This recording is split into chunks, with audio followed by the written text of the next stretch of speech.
Hello students, welcome to Canonical Classes. In today's video, we are going to study about abnormal molecular masses. Another important topic. तो abnormal molecular masses क्या होते हैं? मतलब molecular mass जो normal ना हो, है ना? Abnormal molecular mass. Okay. Abnormal molecular mass actual में है क्या? जब हम कॉलिगेटिव प्रॉपर्टी से किसी भी कॉलिगेटिव प्रॉपर्टी का यूज करके जब हम कोई मोलर मास कैलकुलेट करते हैं तो जरूरी नहीं है कि वो जो मोलर मास आया है वो आपका एक्यूरेट होगा. ओके जो मोलर मास आप कैलकुलेट कर रहे हैं कॉलिगेटिव प्रॉपर्टी से, इट इज नॉट नेसेसरी कि वो मोलर मास आपका एक्यूरेट होगा, क्योंकि फॉर एक्यूरेसी के लिए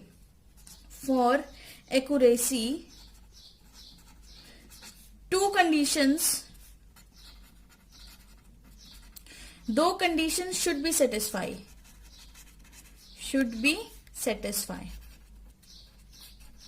टू कंडीशन आपको पक्का सेटिस्फाई करनी पड़ेगी. पहली कंडीशन है, फर्स्ट कंडीशन इज कि जो आपका सॉल्यूशन है वो क्या होना चाहिए? Dilute. Solution should be dilute. Okay, solution should be dilute. ऐसा क्यों? देखिए, अगर आपका सॉल्यूशन कंसंट्रेटेड होगा तो जो पार्टिकल्स हैं वो एक दूसरे के पास आएंगे. ठीक है, अगर पार्टिकल एक दूसरे के पास आ जाते हैं तो वो एक क्लस्टर भी बना सकते हैं. और हमें पता है जो हमारी कॉलिगेटिव प्रॉपर्टीज हैं वो किस पे डिपेंड करेंगे? नंबर ऑफ सॉल्यूट पार्टिकल्स पे, जिसकी वजह से पॉसिबिलिटी है कि कंसंट्रेटेड सॉल्यूशन में जो हमारे मॉलिक्यूलर मासेस के अंदर एरर आ सकता है ना. तो वहीं पे अगर सेकंड कंडीशन देखें, सेकंड कंडीशन और कौन सी सेटिस्फाई होनी चाहिए? सेकंड कंडीशन जो हमें सेटिस्फाई चाहिए that is no association and dissociation. No association and dissociation of solute particles. ठीक है, सॉल्यूट पार्टिकल्स की ना कोई एसोसिएशन होनी चाहिए ना कोई डिसोसिएशन होनी चाहिए. यहां पे लिख देते हैं should take place. Okay, clear है? ना कोई एसोसिएशन होनी चाहिए ना कोई डिसोसिएशन हो. अब एसोसिएशन क्या है ध्यान देना जरा. अब मैं आपको बताती हूँ कि व्हाट इज एसोसिएशन. एसोसिएशन क्या होते हैं? इन केस ऑफ एसोसिएशन, अगर मैं एसोसिएशन की बात करूं तो आपका जो एसिटिक एसिड है ना, वो बेंजीन के अंदर डाइमर फॉर्मेशन कर लेता है. डाइमर क्या होता है? जब दो मॉलिक्यूल एक दूसरे के साथ जुड़ जाते हैं. ठीक है, तो देखना एसोसिएशन में होगा क्या. मान लीजिए आपके n मोल्स है A के. ओके, और ये कन्वर्ट कर रहा है A का होल n में. क्लियर है? इस तरह से. ओके, मतलब क्योंकि एक ही मॉलिक्यूल बन गया इसलिए मैंने यहाँ पे दो लगा दिए. दो मॉलिक्यूल मिलके एक ही बना. ठीक है, तो अब यहाँ पर हुआ क्या? आपके पास कार्बोक्सिलिक एसिड था. कार्बोक्सिलिक एसिड क्या था? 2CH3COOH. ये लिया, इसको आपने किस में डाला? बेंजीन के अंदर डाला. इसको तो आपके पास जो प्रोडक्ट बनेगा इसका वो बनेगा CH3COOH का होल ट्वाइस. इस तरह से बनेगा. जो मैंने ये इक्वेशन लिखी है वो मैंने यहाँ पे रिप्रेजेंट कर दिया. ओके, अब देखिए डाइमर किस तरह से बना. हुआ क्या कि जो ये CH3 था, मतलब इसका स्ट्रक्चर इस तरह से होगा. एक H यहां, एक H यहां, एक H यहां, single bond C, double bond O, single bond OH. ठीक है, यही स्ट्रक्चर था. अब हम किसी और कलर से दिखा देते हैं इसको. पिंक कलर ले लेते हैं इसको शो करने के लिए. अब देखिए, अब यहां पर दूसरी साइड H और O है ना, यहां पर O, ये दोनों किससे अटैच है? ये दोनों कार्बन से अटैच है. और वो कार्बन आगे किससे अटैच है? मतलब CH3 से अटैच है. दूसरा मॉलिक्यूल है एसिटिक एसिड का. सॉरी, ये H है, यहां पर भी H है, यहां पर भी H है. ठीक है, ये कुछ भी नहीं है, कटेड है. तो देखिए, अब ये जो कंपाउंड बना यहां पर, ये क्या प्रेजेंट है आपकी? This is hydrogen bonding. इसको क्या बोलेंगे आप? Hydrogen bonding. इसको बोलते हैं H बॉन्डिंग. और यही बॉन्डिंग जो है आपके मॉलिक्यूल को जोड़ रही है. और इस पूरे मॉलिक्यूल को आप क्या बोलेंगे? ये पूरा मॉलिक्यूल क्या बन गया? ये पूरा मॉलिक्यूल बन गया है डाइमर. क्या बन गया है? डाइमर. जिसकी वजह से मैंने इसको कैसे लिखा है? A होल क्या है? A whole N. ठीक है, क्योंकि ये डाइमर फॉर्मेशन है. उसी तरह से बेंजोइक एसिड भी क्या बनाता है? आपके डाइमर्स बना देता है. ठीक है, अब एसोसिएशन के केस में क्या होगा, जब भी किसी भी मॉलिक्यूल की डिसोसिएशन होती है, डिसोसिएशन का मतलब है ब्रेक डाउन होना, है ना, मॉलिक्यूल्स आपका ब्रेक करेगा। तो मान लीजिए सपोज कि आपके पास एन मॉलिक्यूल्स हैं, इस तरह का मॉलिक्यूल आपके पास प्रेजेंट है। अब ये एन मॉलिक्यूल किस में ब्रेक होगा, नंबर ऑफ मोल्स एन में, ए के एन मोल्स बन गए, ठीक है। तो यहां पर क्योंकि इसका पहले मोलर मास ज्यादा होगा, क्योंकि मॉलिक्यूल बिल्कुल कलेक्टेड है ना, तो इसका जो मोलर मास है हम लिख सकते हैं, मोलर मास इसका क्या होगा, मोर मोलर मास, यहाँ पे लिखो मोर मोलर मास। अब जैसे ये ब्रेक डाउन हो जाएगा तो इसका मोलर मास लेस हो जाएगा, लेस मोलर मास डिसोसिएशन के केस में, है ना, लेस मोलर मास हो जाएगा। तो अब इसका एग्जांपल लेके देखते हैं। फॉर एग्जांपल मैंने एक बीकर लिया और इस बीकर के अंदर मैंने डाल दिया NaCl।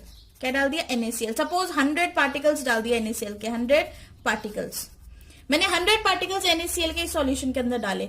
अब जब मैंने सोल्यूशन को डाल दिया, अब उसके बाद जब मैंने यहाँ पे नोटिस किया तो जो NaCl था वो ब्रेक किया Na positive plus Cl negative में, मतलब 100 पार्टिकल्स आपके Na के बन गए, 100 पार्टिकल्स आपके क्लोरीन के बन गए, और दोनों जुड़ के दोनों ने कितने पार्टिकल्स बना लिए, टोटल 200 पार्टिकल्स बना लिए, बिल्कुल, क्योंकि ये हमारा स्ट्रॉन्ग इलेक्ट्रोलाइट है, कंप्लीट एसोसिएशन शो करेगा, ठीक है। तो इसका मतलब मैंने तो 100 पार्टिकल्स डाले थे, लेकिन सॉल्यूशन के अंदर जाके इसके जो टोटल पार्टिकल्स हो गए वो कितने हो गए, 200 पार्टिकल्स हो गए। तो ये हुआ किसकी वजह से, डिसोसिएशन की वजह से ही तो हुआ था। अब इसी चीज को करेक्ट करने के लिए हमारे बीच एक साइंटिस्ट आए जिनका नाम था वेंट हॉफ। क्या नाम था, वेंट हॉफ, ठीक है। और उन्होंने एक फैक्टर दिया जिसको हम बोलते हैं वेंट हॉफ फैक्टर, जिसको हम रिप्रेजेंट करते हैं किससे, आई से। किससे रिप्रेजेंट करेंगे हम उसको, आई से। तो वेंट हॉफ फैक्टर क्या बोलता है, देखना, वेंट हॉफ फैक्टर बोलता है आई को हम कैसे लिख सकते हैं। सबसे पहले तो हमें देखना है कि टोटल नंबर ऑफ पार्टिकल कितने डिवाइड हुए डिसोसिएशन के बाद, है ना। हम लिखेंगे total number of particles after association and dissociation. A by D represent association and dissociation, ठीक है। उसी तरह से मैं यहां पे लिख रही हूं total number of particles before association and dissociation, ठीक है।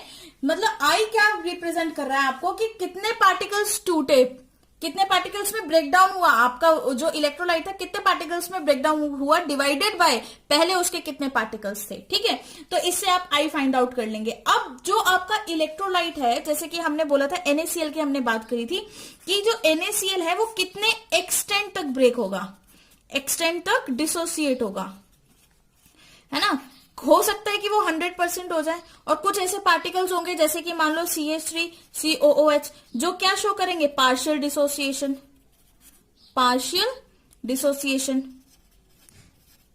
ठीक है। तो ये एक्सटेंट ऑफ डिसोसिएशन को रिप्रेजेंट करने के लिए हमारे पास एक और पार्टिकल आया जिसको हम बोलते हैं अल्फा। क्या बोलते हैं, अल्फा। अल्फा रिप्रेजेंट क्या, degree of dissociation, okay, very important. Alpha represent degree of dissociation.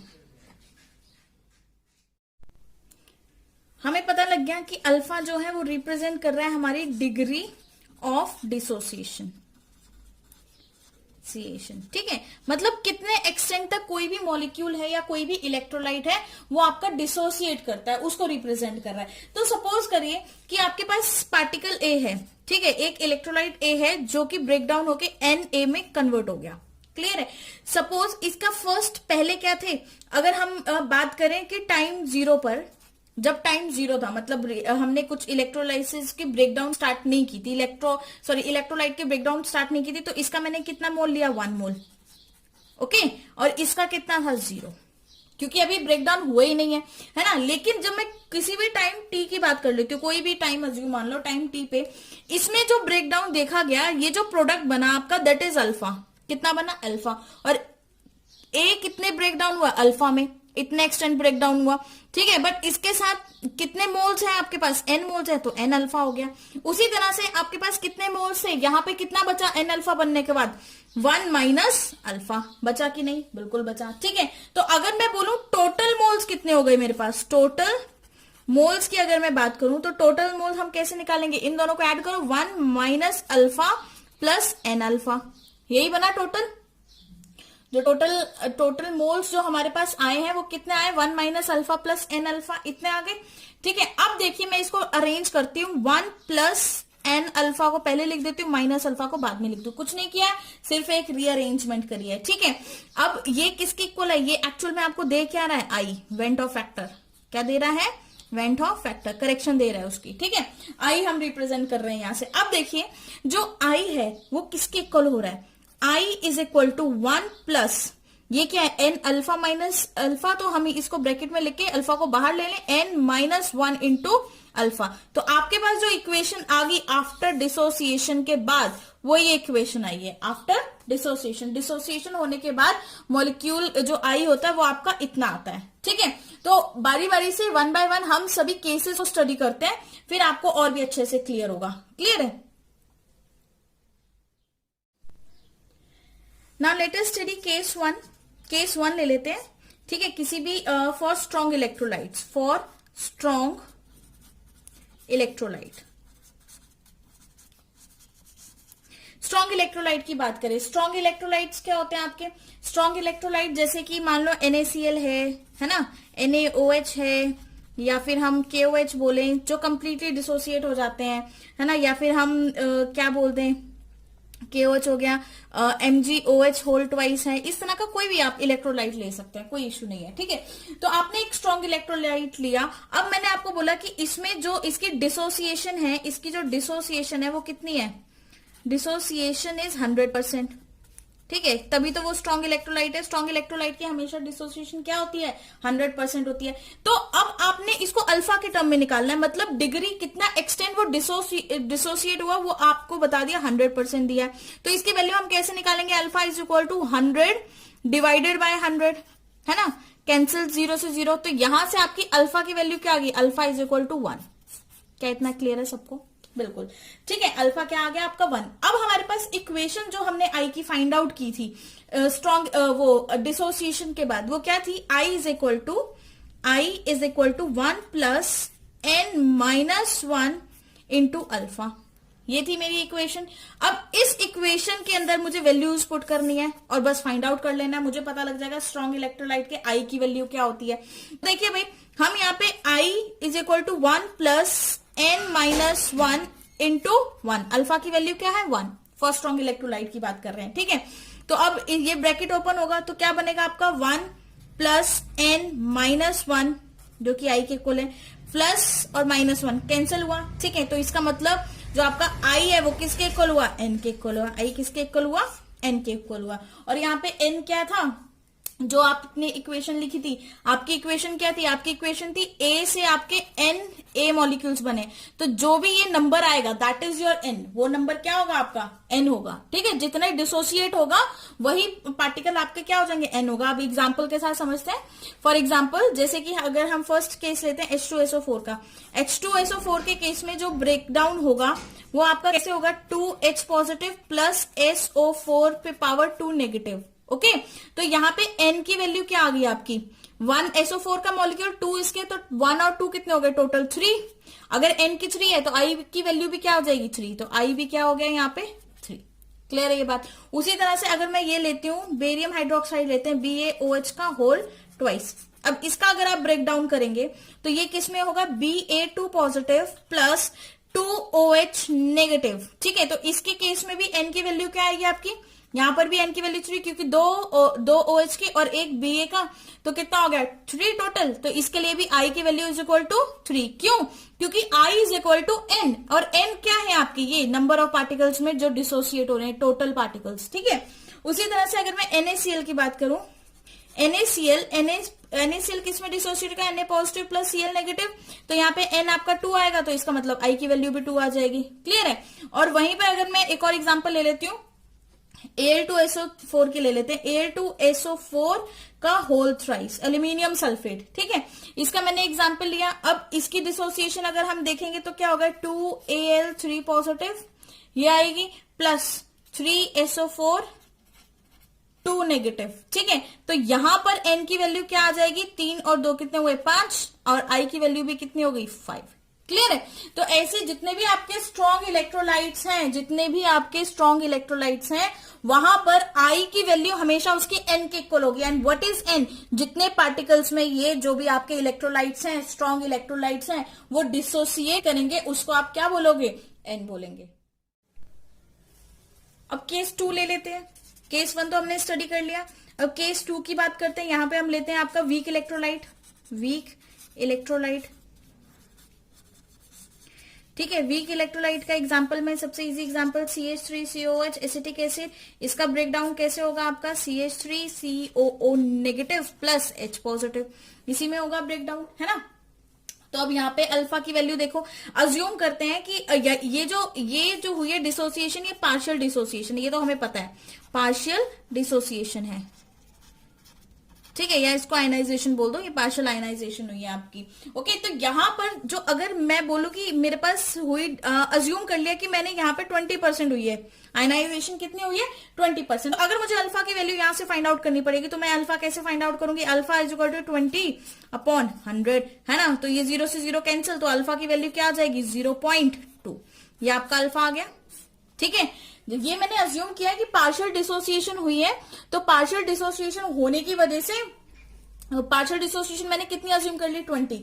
Okay, अब वहीं पे अगर मैं 20 अज्यूम कर रही हूं तो अल्फा कितना 20/100 हुआ, तो अल्फा इज इक्वल टू 0.2, इतना आपके पास आ गया। अब बस फिर से उसी इक्वेशन में पुट करते हैं जो हमने आई के लिए फाइंड आउट करी थी।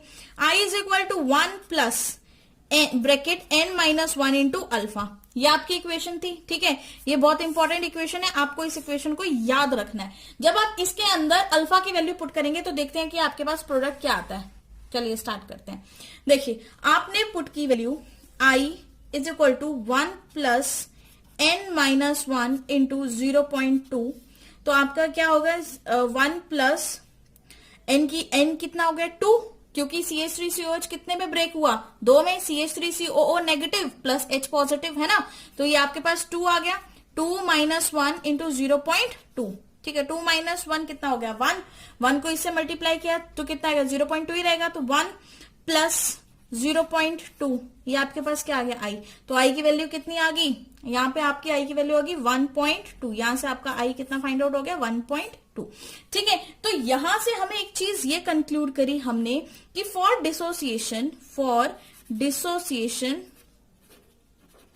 डिसोसिएशन के लिए जो हमेशा हमारा I है वो हमेशा ग्रेटर देन किससे होगा 1, वेरी इंपॉर्टेंट, ठीक है। जब हम चाहे स्ट्रॉन्ग इलेक्ट्रोलाइट की बात करें, चाहे हम वीक इलेक्ट्रोलाइट की बात करें, I की वैल्यू हमेशा 1 से ज्यादा ही होगी। हमने अभी केस 1 में देखा था कि जब भी हम H2SO4 या किसी के लिए भी निकाल रहे थे तो वो डिसोसिएट हो रहा है, तो एक है, एक से ज्यादा में ही ब्रेक होगा ना, एक में तो ब्रेक नहीं होगा, तो 1 से ज्यादा में ही ब्रेक होगा। तो इसीलिए हमेशा जो I होगा वो हमेशा आपका 1 से ग्रेटर ही आएगा फॉर डिसोसिएशन। एसोसिएशन के अंदर अगर हम एसोसिएशन की बात करें, फॉर एसोसिएशन जो आपका I की वैल्यू है वो किन चीजों पे डिपेंड करेगी, देखना। एसोसिएशन के केस में सपोज करिए हमने ये रिएक्शन ली कि हमारे पास n मॉलिक्यूल्स हैं A के, जो कि कन्वर्ट हो रहे हैं एक मॉलिक्यूल के अंदर, ठीक है, मतलब 1 मोल के अंदर हमने n मोल लिए जो कि 1 मोल के अंदर कन्वर्ट हो रहे हैं, ठीक है। सपोज करिए पहले t is equal to 0 time के ऊपर, ठीक है, जब ये हमारी एसोसिएशन स्टार्ट नहीं हुई थी तब हमने टाइम कितना लिया 0, तो वहां पे नंबर ऑफ मोल्स कितने थे 1, ठीक है, और इसके प्रोडक्ट जो था उसके नंबर ऑफ मोल्स क्या थे आपके 0। लेकिन जैसे ही एसोसिएशन स्टार्ट हुई तो इसमें क्या बनना स्टार्ट हो गया, 1 में से अल्फा हमने रिड्यूस कर दिया, क्यों, क्योंकि जो हमारे पास कंसंट्रेशन थी 1, उसमें से अल्फा तो क्या बन जाएंगे आपके अल्फा एसोसिएट हो जाएंगे, क्लियर है। बट कितने अल्फा एसोसिएट होंगे ये देखिए, अगर आपके पास इसका जो इसका n मोल इसको कितना दे रहा है, मतलब इसके जो n मोल है वो दे रहा है 1, ठीक है, तो 1 मोल कितना देगा 1 कितना देगा 1/n, 1/n देगा कि नहीं? बिल्कुल देगा। ठीक है, और अगर मैं बात करूं कि अल्फा कितना देगा, तो अल्फा बाय एन, है ना। अगर इसका n 1 दे रहा है तो 1 कितना देगा? 1/n, और अल्फा कितना देगा? अल्फा बाय एन, है ना। तो हम यहाँ पे लिख सकते हैं अल्फा बाय एन। क्लियर है ये बात? ठीक है, 1/n इंटू अल्फा लिखिए या फिर अल्फा बाय एन लिखिए। तो टोटल नंबर ऑफ मोल्स, जो आपके पास टोटल मोल्स, अगर मैं यहाँ पे टोटल मोल्स फाइंड आउट करूंगी तो क्या आएंगे? टोटल मोल्स आप कैसे फाइंड आउट करोगे? टोटल मोल्स को लिखेंगे 1 माइनस अल्फा प्लस, इसको मैं ऐसे भी लिख सकती हूँ 1/n अल्फा। ठीक है, एक ही बात है ये, है ना। इसको इस तरह से भी हम लिख सकते हैं। तो अब देखिए इसको चेंज, बस इसको इंटरचेंज करना है मैंने। 1 plus 1/n alpha minus alpha, ये किया मैंने। ठीक है, अब यहां से जो मेरी इक्वेशन बन के आएगी वो क्या आएगी? अल्फा यहां से कॉमन ले लें तो ये क्या हो जाएगा आपका? I is equal to 1 plus 1/n minus 1 into alpha. Okay, तो यहां से ये फॉर्मुलेशन आपकी आ गई आई की आफ्टर एसोसिएशन। एसोसिएशन के बाद आपका मॉलिक्यूल जो है इस फॉर्मुलेशन से आप उसको इजिली फाइंड आउट कर सकते हैं, जो कि क्या है? 1 plus 1/n minus 1 into alpha. Suppose अगर मुझे बोला हुआ है कि acetic acid dimerizes in benzene up to 20%, up to 20%। ठीक है, एसिटिक एसिड आपका बेंजीन के अंदर डाइमराइज होगा कितना? 20%। तो अब आपने बताना है, इसके लिए आई की वैल्यू आपने फाइंड आउट करनी है ना। क्योंकि आपका एसिटिक एसिड डाइमराइज होता है बेंजीन में, हाइड्रोजन बॉन्डिंग की वजह से वो एक ही दो मॉलिक्यूल्स मिलकर एक मॉलिक्यूल बना देते हैं। तो अब ऐसे मॉलिक्यूल्स के लिए एसोसिएशन के लिए आई की वैल्यू आप कैसे फाइंड आउट करेंगे? अभी हमने फॉर्मुलेशन करी थी, आई इज इक्वल टू क्या होगा? 1 plus bracket 1/n minus 1 into alpha. ये होगा कि नहीं? बिल्कुल होगा। ठीक है, तो अब मुझे क्या गिवन है? 20%, मतलब डिग्री ऑफ डिसोसिएशन कितनी गिवन है? 20%। तो 20/100 करूं अगर मैं, ठीक है, तो 0 से 0 कैंसिल, अल्फा कितना आ गया? 0.2। अल्फा की वैल्यू यहां से आपने कितनी फाइंड आउट कर ली? 0.2 आपका क्या आ गया? अल्फा आ गया। अब देखिए यहां पे क्या है, अब आप वैल्यूज पुट करेंगे। अब हमारे पास मेन चीज क्या, हमने कितने मॉलिक्यूल्स लिए थे? हमारे पास जो इक्वेशन थी वो क्या थी? 2CH3COOH, है ना। मिलके क्या बना रहे थे आपका? ये मिलके बना रहे थे CH3COOH का होल ट्वाइस, यही बना रहे थे। तो यहाँ पे जो n है वो n क्या है? 2। तो यहाँ पे वैल्यू 2 पुट करिए, 1 प्लस ब्रैकेट 1/2 माइनस 1 इंटू 0.2। ठीक है, आपने ये वैल्यूज पुट करी, तो इसको सॉल्व करके 1/2 माइनस 1 कितना आएगा? Minus 0.5 is equal to 1 plus bracket में माइनस 0.5 इंटू 0.2। ठीक है, जिसको आप कैलकुलेट करके आपके पास वैल्यू क्या आ जाएगी? आई की जो वैल्यू आएगी वो आएगी 0.1। तो यहां पे जो आपकी आई की वैल्यू आ रही है वो कितनी आ रही है? 0.1। इसका मतलब in case of association I is always smaller than 1। Association के केस में आपकी आई हमेशा आपके 1 से स्मॉलर रहेगी। वेरी वेरी इंपॉर्टेंट, ये बहुत इंपॉर्टेंट चीज है। ठीक है, डिसोसिएशन के केस में आई हमेशा ग्रेटर देन 1 थी, but in case of association I is always smaller than 1।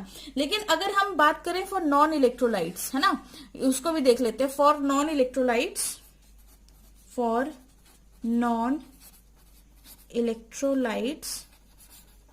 Non electrolytes के लिए, जैसे कि एग्जांपल दूं मैं, ग्लूकोज हो गया नॉन इलेक्ट्रोलाइट, जैसे यूरिया, है ना, ग्लूकोज, मतलब जो ब्रेक डाउन नहीं होते, उसके लिए आपका जो आई है वो हमेशा किसके इक्वल होगा? 1 के इक्वल होगा। ये चीज भी आप हमेशा याद रखेंगे, क्योंकि इनके जो मॉलिक्यूल्स हैं वो वाटर में जाने के बाद ना डिसोसिएट होते हैं ना एसोसिएट होते हैं, जो एज इट इज रहते हैं। तो जितने मोल्स आप डालोगे उसके उतने ही मोल्स रहेंगे, ना डिक्रीज होंगे ना इंक्रीज होंगे। ठीक है, तो ऐसे केस में जो आपका वेंट ऑफ फैक्टर है वो आई जो है वो किसके इक्वल है? 1 के इक्वल है। तो अब ये जो आई है ये यूज क्यों किया जा रहा है? करेक्शन करने के लिए कॉलिगेटिव प्रॉपर्टीज में, है ना। तो अब सभी 1 by 1 सभी कॉलिगेटिव प्रॉपर्टीज में हम करेक्शन कर लेते हैं, क्योंकि अभी हमें आई की वैल्यूज तो पता लगी है ना। तो करेक्शन इन कॉलीगेटिव प्रॉपर्टीज। ठीक है, कॉलीगेटिव प्रॉपर्टीज के बीच में अब हमने क्या कर देना, करेक्शन कर देना। सबसे फर्स्ट जो हमारी colligative property that is RLVP। RLVP stands for relative lowering in vapour pressure. ठीक है, जो कि हमने राउल्ट्स लॉ का जो सेकंड केस था, राउल्ट्स लॉ 2 केस था, केस 2 था जो राउल्ट्स लॉ का, उसमें हमने डिस्कस कर दी थी। क्लियर है, तो वो किसके इक्वल था, आपका RLVP किसके इक्वल था, XB के इक्वल था, है ना, मतलब मोल फ्रैक्शन ऑफ सॉल्यूट के इक्वल था। तो इसको करेक्ट करने के लिए आपने वेंट ऑफ फैक्टर लगा दिया, तो ये आपका RLVP मतलब ये कॉलीगेटिव प्रॉपर्टी क्या हो गई, करेक्ट हो गई। सेकंड जो colligative property that is elevation in boiling point, जिसको हम रिप्रेजेंट करते हैं डेल्टा TB से, जो कि किसके इक्वल थी, KB इंटू मोलैलिटी, है ना, स्मॉल m के इक्वल थी। तो इसको भी करेक्ट करने के लिए हम इसके आगे आई लगा देते हैं। ठीक है, थर्ड जो कॉलीगेटिव प्रॉपर्टी आपकी थी depression in freezing point delta TF is equal to, वो भी क्या थी आपकी, KF इंटू स्मॉल m। उसको भी करेक्ट करने के लिए आपने वेंट ऑफ फैक्टर को आगे लगा दिया।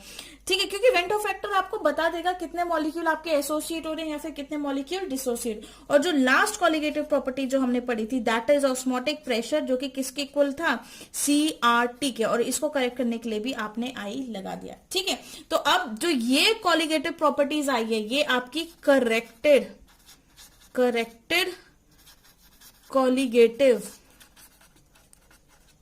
कलेक्टिव कॉलीगेटिव प्रॉपर्टीज हैं। ठीक है, कलेक्टिव कॉलीगेटिव प्रॉपर्टीज है। तो ये आपने वेरी इंपॉर्टेंट है, ये आपको याद रखना है। अब कुछ और पॉइंट्स, इंपॉर्टेंट पॉइंट्स हमेशा याद रखना। जस्ट वैसे तो ये पढ़ चुके हैं बट फिर एक बार रिवीजन के लिए, अगर I की वैल्यू आपका इज इक्वल टू 1 है, ठीक है, तो नो मॉलिक्यूलर मास, उस मॉलिक्यूलर में मास में नो कोई भी एसोसिएशन नहीं हुई है और ना ही डिसोसिएशन होता है। ठीक है, तो हम यहाँ पे लिख सकते हैं no molecular association and dissociation. ना कोई मॉलिक्यूलर एसोसिएशन हुई है, ना कोई मॉलिक्यूलर डिसोसिएशन हुई है। और अगर if I is smaller than 1, I की वैल्यू स्मॉलर देन 1 हो जाती है, मतलब 1 से भी छोटा हो गया। ठीक है, तो ऐसे मॉलिक्यूल्स के अंदर क्या होता है, जब I की वैल्यू स्मॉलर देन 1 होती है तो इसका मतलब मॉलिक्यूलर एसोसिएशन टेक प्लेस। इसका मतलब क्या होगा, आपके जो मॉलिक्यूल्स हैं वो एसोसिएट होते हैं, मॉलिक्यूलर एसोसिएशन टेक्स प्लेस। ठीक है, मॉलिक्यूलर एसोसिएशन टेक्स प्लेस। और अगर हम थर्ड की बात करें कि अगर if I is greater than 1, I की वैल्यू ग्रेटर देन 1 है, 1 से ज्यादा हो गई, तो ऑब्वियस सी बात है 1 से ज्यादा है तो मॉलिक्यूलर डिसोसिएशन हो जाएगी, है ना, molecular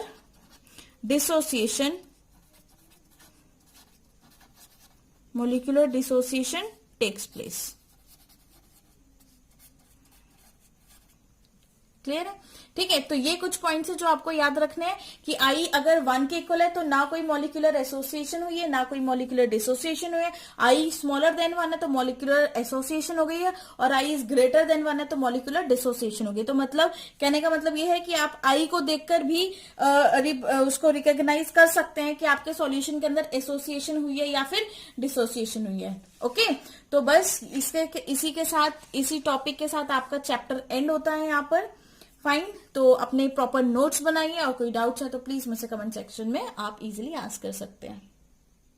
and thank you for listening.